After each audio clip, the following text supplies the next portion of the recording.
After a lineman with Appalachian Electric Cooperative died on the job in Granger County yesterday, his friends and co-workers are now remembering him and raising awareness about the risky job that they hold. Appalachian Electric announced the lineman was electrocuted while crews were working to install a new service. The lineman, identified by his friends now as 39-year-old Nathan Potter. Potter was a husband and father of 3 girls, his wife a stay-at-home mom. In the wake of his death, his friends at work want others to know the dangers they face every day. We have safety meetings on Monday mornings. You hear about stuff like that happening out somewhere else. And, you know, it crosses your mind, but never in 1,000 years you think it's going to happen at home. Not going to happen to the guy you work beside every day, and that's, you know, it's not going to be the same without Nathan. Tosha tells us it's investigating what led to the incident, but a fatality investigation can take up to 6 months to complete. New information about a Tennessee congressman who told Vice President Kamala Harris she was a DEI hire. Republican leaders now warning party members against using racist and sexist attacks against Harris while she campaigns as the presumptive Democratic nominee for president. This week, Tennessee Republican Representative Tim Burchett used the term DEI hire to describe both Vice President Harris and the now former Secret Service Director Kim Cheadle. The acronym stands for Diversity, Equity, and Inclusion. Well, Cheadle's been with the Secret Service for nearly 3 decades. She was taking a lot of heat from both sides of the aisle in a committee hearing about the assassination attempt of former President Trump this week. Burchett called her a, quote, DEI horror story. And then in a recent social media post, Burchett refers to Harris as our DEI vice president. I'm a believer of you put the best player in, coach, and that's what you do. Kamala Harris is a failure. Her record at the border is beyond horrible. There's no question. 14 million people have come over the border, 100,000 Chinese terrorists, and yet she makes excuses. She couldn't find the border with a compass and a map. She is not the best player that should have been put in. State Representative Sam McKenzie calls Congressman Burchett's DEI statements toward Harris and Cheadle disappointing.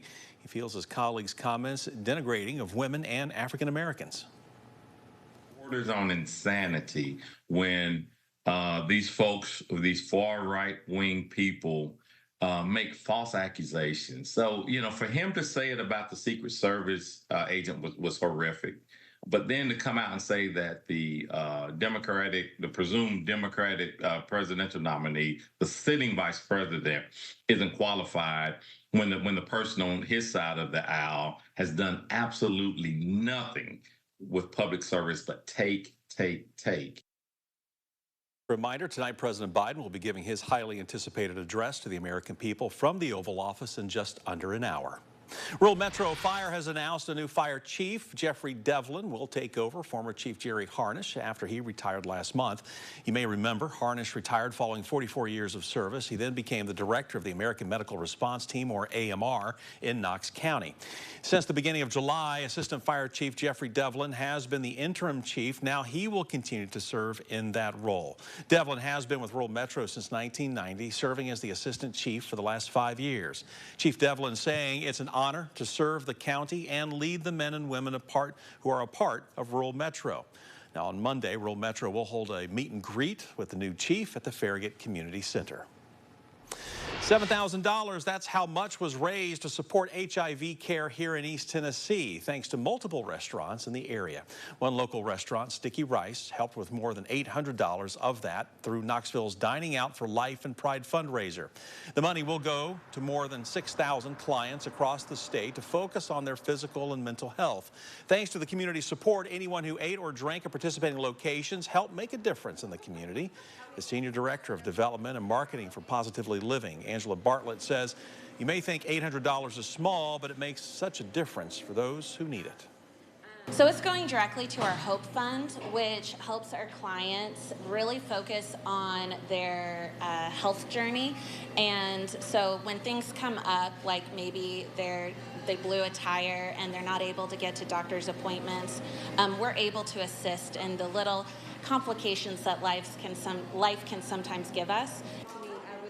This is an annual event. The next one will take place next June. If you would like to help out or donate, you can do so on the Positively Living and Choice Health Network website. We are local election headquarters. The early voting period still underway. Of course, the presidential race not on the ballot until November, but there are still some very important races on this ballot. Right now, you can vote in the primary election for congressional seats and Tennessee legislative seats. Plus, the general election is being held for vacant state judicial offices, along with several county offices like County Commission and Board of Education seats. There are just 3 days left to vote early before Election Day next week, and according to the Knox County Election Commission, it's been a pretty low turnout so far, so don't miss your chance. It's been a little bit lower than 2 years ago. It's been significantly lower than 4 years ago when we had similar races on the ballot. We're down about between 20 and 25% in early voting from where we were 4 years ago.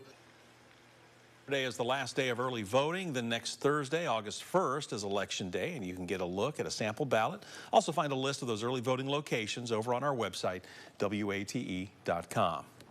And for our final Big 7 story for you tonight, a new waterfront entertainment district on the Tennessee River near two major University of Tennessee venues is now in the works.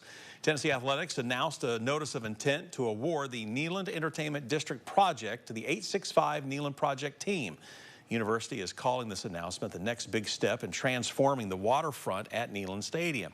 Now, here are some renderings of what the district could look like. Some highlights include a full replacement of the G10 parking lot with more parking areas to be added, shops, and more. Now, there will be a full-service hotel, rooftop restaurant, and a bar, pool, and more in that hotel. One unique element of the district is that it connects two of Tennessee's iconic venues, Neyland Stadium and Thompson Bowling Arena at Food City Center.